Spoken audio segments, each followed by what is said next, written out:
Hello students, twelfth commerce में business studies के अंदर जो हमारा टॉपिक चल रहा है वो चल रहा है चैप्टर नंबर 6 के अंदर मार्केटिंग।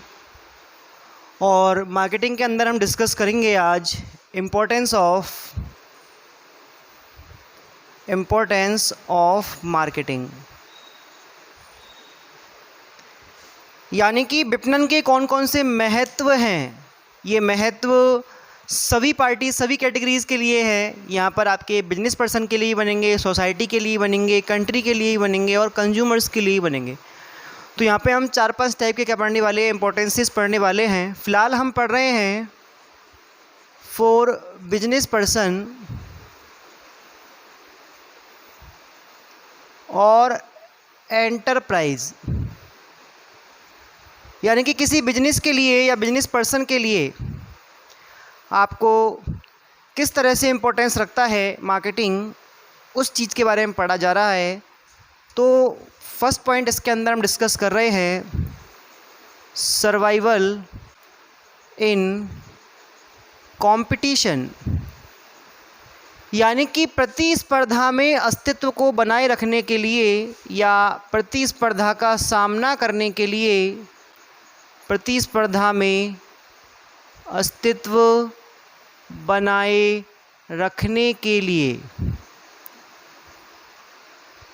देखो, ये चीज़ें आप मार्केटिंग कॉन्सेप्ट में ही समझ चुके हैं। मैंने आपको बताया था इस बारे में कि किसी भी ऑर्गेनाइजेशन के अंदर जब आप कंज्यूमर्स की नीड्स और रिक्वायरमेंट्स को जानकर, वो क्या चाहते हैं, उनकी क्या इच्छाएं हैं, इस चीज़ को पहचान कर, उसका अध्ययन करके और फिर उनको क्या करते हैं, उत्पाद और सेवाएं देते हैं, तो इससे उनका क्या होता है, संतुष्टि का स्तर बढ़ता है। और ऐसा स्तर बढ़ने से आपका जो बिजनेस है, आपका जो कंपटीशन है, वो आपके कॉम्पिटिटर्स में अच्छा रहता है और आप उस कंपटीशन में सर्वाइव कर पाते हो।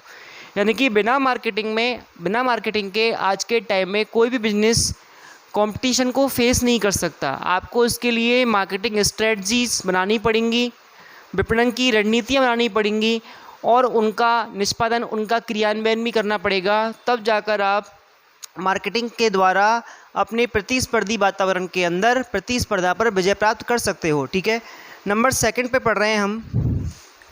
नंबर 2 पर बेसिस ऑफ प्लानिंग।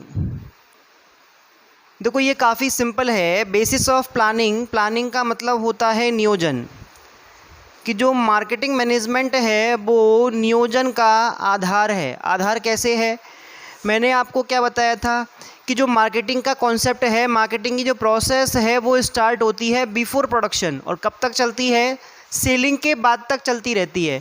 तो वो चीज़ यहाँ पर आपको क्या कर रही है, हेल्प कर रही है। कैसे कर रही है कि जब आप मार्केटिंग के कार्य करोगे तो सबसे पहले आप मार्केट एनालिसिस करोगे और इन्फॉर्मेशंस कलेक्ट करोगे।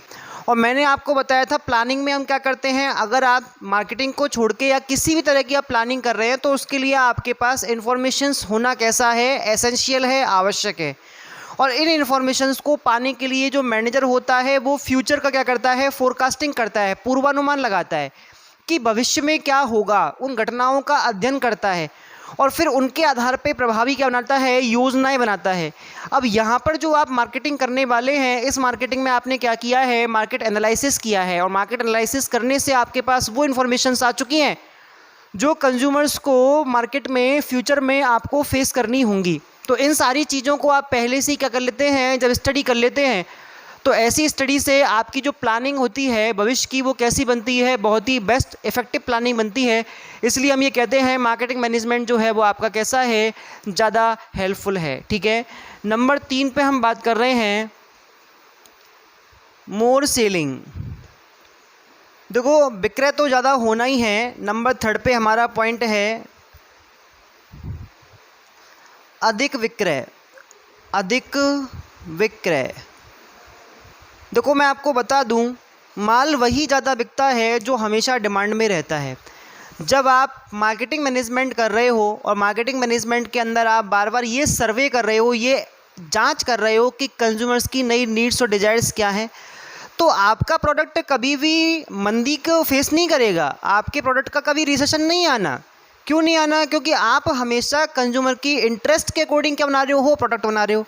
अब ऐसा प्रोडक्ट जब बनेगा तो फिर कंज्यूमर उससे सेटिस्फाई भी होगा, इससे क्या होगा, डिमांड बढ़ेगी, डिमांड बढ़ने से आपका जो प्रोडक्शन है वो ज़्यादा से ज़्यादा बिकेगा, और ऐसी बिक्री से आपके ऑर्गेनाइजेशन का जो बिक्री है वो क्या हो जाएगी, बढ़ जाएगी। ठीक है, नंबर 4 पे हम डिस्कस कर रहे हैं मोर प्रोडक्शन। देखो ये सारे के सारे जो एडवांटेज हैं, जो इम्पोर्टेंस हैं, वो सभी एक बिजनेस के लिए हैं। हर बिजनेस चाहता है कि उसकी सेलिंग बढ़े, उसका प्रॉफिट बढ़े, उसका प्रोडक्शन बढ़े, और ये सब चीज़ें बढ़ाने का एक टॉप आइडिया कौन सा है कि आप मार्केटिंग मैनेजमेंट बेटर ढंग से करें। मोर प्रोडक्शन तब होता है जब आपके प्रोडक्ट की डिमांड होती है, और मैंने अभी आपको समझाया था लास्ट पॉइंट के अंदर कि डिमांड हम बना तो रहे हैं, कैसे बना रहे हैं, हम बना रहे हैं उस प्रोडक्ट को इंटरेस्ट के अकॉर्डिंग तैयार करके, जो कंज्यूमर सर्वे किया हमने, जो मार्केट एनालिसिस किया, उसके हिसाब से जो इन्फॉर्मेशंस हमें मिली, उन इन्फॉर्मेशंस के हिसाब से हम प्रोडक्ट को डिज़ाइन कर रहे हैं, उसका डेवलपमेंट कर रहे हैं। तो ऐसी कंडीशन में जो हमेशा आपका प्रोडक्शन है वो कंज्यूमर की डिमांड में रहेगा, और ऐसे प्रोडक्शन के लिए आपको ज़्यादा मात्रा में प्रोडक्शन करना पड़ेगा, क्योंकि उसकी डिमांड कभी ख़त्म होने वाली नहीं है। तो इस इंटरेस्ट को देखते हुए आपका प्रोडक्शन ज़्यादा हो रहा है, और ज़्यादा प्रोडक्शन होने पे आपको पता है क्या होता है, ज़्यादा प्रोडक्शन होने पर हमारी लागतें कैसी आती हैं, कम आती हैं। तो इसका जो अगला नंबर 5 बनेगा वो बनेगा रिड्यूस इन कॉस्ट, लागतों में कमी। देखो लागतों में कमी कब होती है, जब हम ज़्यादा उत्पादन करते हैं, किसी चीज़ को ज़्यादा बनाते हैं। मैंने आपको अभी 1-2 लेक्चर पहले बढ़ाया था कि कॉस्ट जो होती है, वो होती है 2 तरह की। एक तो होती है फिक्स कॉस्ट और एक होती है वेरिएबल कॉस्ट। फिक्स कॉस्ट कौन सी होती है? फिक्स कॉस्ट वो कॉस्ट होती है जो प्रोडक्शन के स्टैंडर्ड के हिसाब से, जो प्रोडक्शन के विस्तार के हिसाब से घटती बढ़ती नहीं है। यानी कि वो कॉस्ट उतनी ही आएगी, चाहे आप 1 यूनिट बना लो, चाहे आप 100 यूनिट बना लो, चाहे आप 1 लाख यूनिट बना लो, वो कॉस्ट आपकी उतनी की उतनी ही रहेगी, फिक्स रहेगी। जिसमें मैंने आपको बात की थी इंश्योरेंस प्रीमियम के बारे में, डेप्रिशिएशन के बारे में और बिल्डिंग रेंट के बारे में। ये वो खर्चे होते हैं जिनमें काम ज़्यादा करने, नहीं करने या कम करने का कोई प्रभाव नहीं पड़ता। ये सारे के सारी कॉस्ट आपकी उतनी की उतनी ही रहती हैं। जबकि वेरिएबल कॉस्ट जो होती है उसमें हम माल की लागत रखते हैं, लेबर की लागत, श्रम की लागत रखते हैं, बिजली का उपभोग रखते हैं। भाई आज मान लो कोई फैक्ट्री है, उसमें 24 घंटे उत्पादन होता है तो बिजली का बिल ज़्यादा आएगा। किसी टाइम में जब उसके हिसाब से मौसम नहीं है, प्रोडक्ट के हिसाब से, तो आपने केवल 1 घंटे काम किया तो बिजली खर्चा कम आएगा।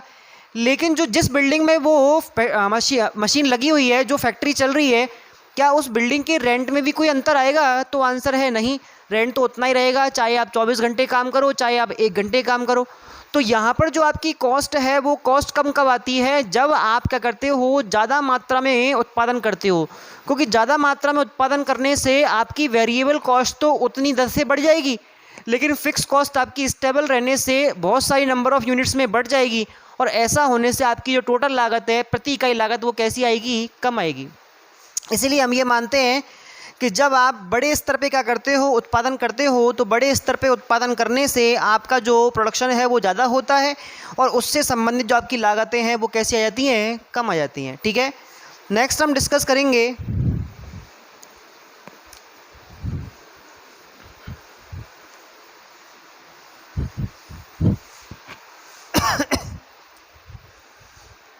Number 6, helps in achieving middleman. देखो मिडिलमैन का मतलब होता है मध्यस्थ। मध्यस्थ मतलब वो व्यक्ति जो आपके माल को प्रोडक्शन लेवल से कंजप्शन लेवल तक पहुंचाते हैं। यानी कि किसी माल को फैक्ट्री से निकालकर कंज्यूमर के हाथ तक पहुंचाना, ये काम किसका होता है? मिडिलमैन का होता है। और इन मिडिलमैन में हम डिस्कस करेंगे होलसेलर और रिटेलर के बारे में।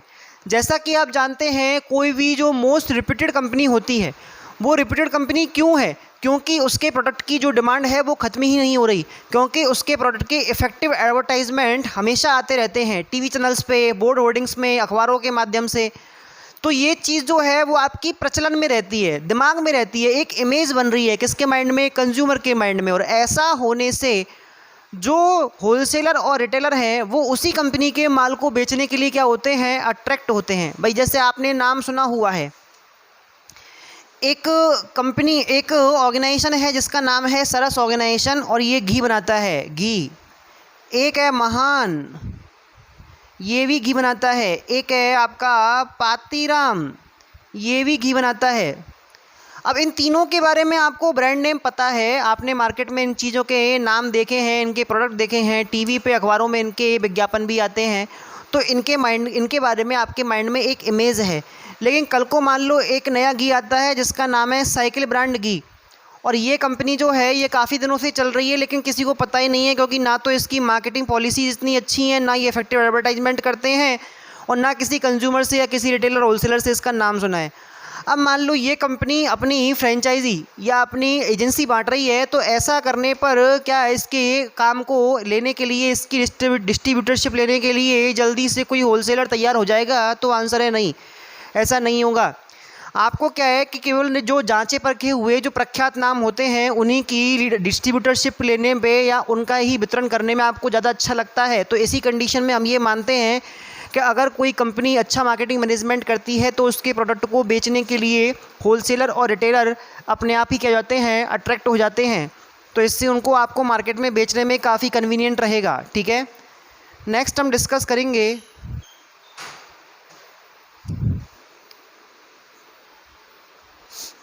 Creation of goodwill. गुडविल को बोलते हैं ख्याति, प्रसिद्धि, ख्याति का निर्माण करती है। ध्यान रखना है अपन को, मार्केटिंग ख्याति का निर्माण करती है। आपको ध्यान देना है इस चीज़ पे कि जब किसी प्रोडक्ट की ब्रांड, जब किसी प्रोडक्ट का नाम मार्केट में कंज्यूमर्स के माइंड में रहता है तो वो उसको बार बार परचेज़ करना पसंद करते हैं, उस उत्पादों को खरीदने के लिए दूसरे लोगों को सलाह देते हैं। और ये छवि आपने बनाई है अपने इफ़ेक्टिव मार्केटिंग मैनेजमेंट के द्वारा। आप इफ़ेक्टिव मार्केटिंग मैनेजमेंट कर रहे हैं तो आपने कंज्यूमर नीड्स को ढंग से जाना, समझा और परखा है, और उसके हिसाब से हम क्या कर रहे हैं, उन्हीं के हिसाब से हम क्या बना रहे हैं, प्रोडक्ट बना रहे हैं, सर्विसेज दे रहे हैं। और ऐसा करने से कस्टमर सेटिस्फाई है। जब आप सेटिस्फेक्शन प्रोवाइड करोगे तो आपके जो कंज्यूमर्स है वो हमेशा आपके ही रहेंगे, और ऐसा करने से आपकी जो गुडविल है वो सोसाइटी के अंदर कंज्यूमर्स के माइंड में कैसी होगी, इम्प्रूव होगी, और ये चीज़ आपके लिए कैसी है, बेनिफिशियल है। ठीक है, नेक्स्ट हम बात कर रहे हैं डेवलपमेंट एंड एक्सपेंशन, विकास व विस्तार। देखो सारी की सारी बातें आपकी डिपेंड करती हैं केवल कि आपका ऑर्गेनाइजेशन कैसे ऑपरेट करता है। जैसा कि हमने पढ़ा हुआ है 11th के अंदर भी कि किसी भी ऑर्गेनाइजेशन का जो पहला मोटिव होता है वो होता है प्रॉफिट अर्निंग करना। और प्रॉफिट अर्निंग अगर ईजिली होने लगे, अच्छे ढंग से होने लगे, ज़्यादा मात्रा में होने लगे, तो फिर हमारे विकास को कोई नहीं रोक सकता। वही चीज़ यहाँ पर है। अगर आप मान लो ऑर्गेनाइजेशन में अच्छा मार्केटिंग मैनेजमेंट करते हो तो आप हमेशा कस्टमर्स के लिए कैसे रहोगे, इंटरेस्ट में रहोगे, आप कस्टमर की डिमांड में रहोगे, और ऐसा करने से आपका प्रोडक्शन बढ़ेगा। देखो जो अपने पहले पॉइंट पढ़े थे वो सारे रिलेट हो रहे हैं आपस में। मेन चीज़ है आपकी कंज्यूमर नीड्स। देखो हम रिलेट कर रहे हैं कैसे, आपको याद करना भी ईजी रहेगा। सबसे पहले आपने कंज्यूमर नीड्स को स्टडी किया, स्टडी करने से आपको प्लानिंग करने में हेल्प मिली, प्लानिंग करके आपने क्या किया, प्रोडक्शन किया, ज़्यादा प्रोडक्शन किया क्योंकि मार्केट में डिमांड है। ज़्यादा प्रोडक्शन करने से क्या हुआ, आपकी जो कॉस्ट प्रोडक्शन है वो कैसी आई है, कम आई है। इसके अलावा आप जब ज़्यादा बनाओगे, ज़्यादा बेचोगे तो आपने मोर सेलिंग की, मोर सेलिंग पे आपको मोर प्रॉफिट होंगे, मोर प्रॉफिट पे आपकी गुडविल बढ़ेगी, और मोर प्रॉफिट होने पर ही आप क्या कर पाओगे, अपने बिजनेस का डेवलपमेंट एंड एक्सपेंशन कर पाओगे। तो डेवलपमेंट और एक्सपेंशन डिपेंड करता है आपकी रेवेन्यू पे, आपकी इनकम पे, और इनकम तो हम ज़्यादा कर ही रहे हैं ना। वो कैसे कर रहे हैं, क्योंकि हमने अपने पूरे के पूरे मैनेजमेंट को मार्केट के अकॉर्डिंग किया है, मार्केट जैसा चाहता है वैसा काम कर रहे हैं। तो आपका जो मैनेजमेंट है वो बिल्कुल कैसा है, सूटेबल है। तो ऐसी कंडीशन में आपका जो प्रॉफिट है वो हायर रहेगा, और हायर प्रॉफिट में आपका जो बिजनेस का एक्सपेंशन है, डेवलपमेंट है, वो भी कैसा रहेगा, अच्छा रहेगा। ठीक है, यहाँ पर हम एक पॉइंट और डिस्कस कर सकते हैं, हायर प्रॉफिट। हायर प्रॉफिट से आपको समझ में आ गया होगा कि आप डेवलपमेंट एक्सपेंशन कर रहे हैं। क्यों? क्योंकि आपकी सेलिंग बढ़ रही है, क्योंकि आपका प्रोडक्शन बढ़ रहा है। प्रोडक्शन बढ़ने से आपकी जो कॉस्ट है वो वैसे ही कम हो गई, तो आप दो जगह पैसे बचा रहे हो। एक आपने पैसे बचाए हैं, एक आपने पैसे बनाए हैं। पैसे कैसे बचाए? ज़्यादा प्रोडक्शन करके। पैसे कैसे बनाए? ज़्यादा लाभ कमा कर। तो ये सारी चीज़ें आपको उतना क्या कर रही हैं? हायर प्रॉफिट दे रही हैं, जिससे आप क्या कर सकते हो? ईजिली डेवलपमेंट कर सकते हो। ठीक है।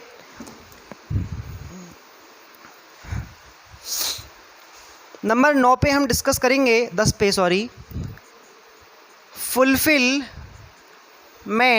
Of social responsibility.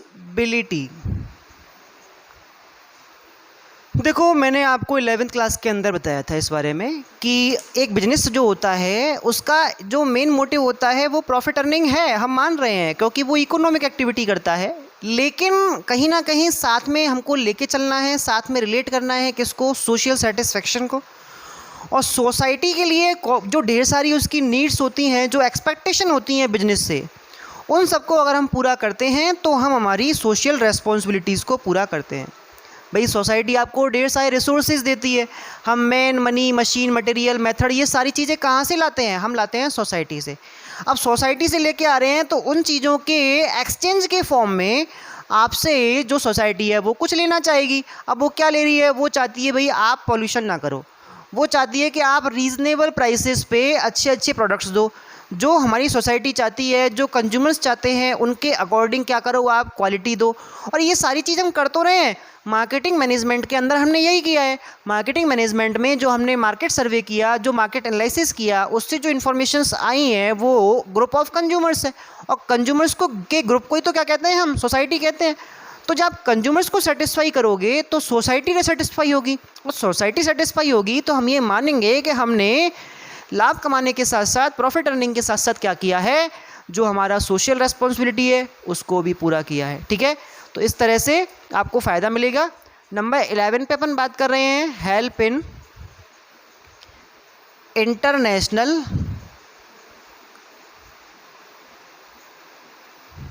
बिजनेस। देखो, इंटरनेशनल बिजनेस का भी यही सीन है भाई। आज हम देखें कि हमारी जो कंट्री है, हमारी कंट्री के अंदर जो कल्चर है, जो टेस्ट है, जो फ्लेवर है, जो ट्रेडिशंस हैं, जो डिज़ायर्स हैं, जो क्लाइमेट है, वो सब कैसा है? दूसरी कंट्री से सेपरेट है, अलग है, डिफरेंट है।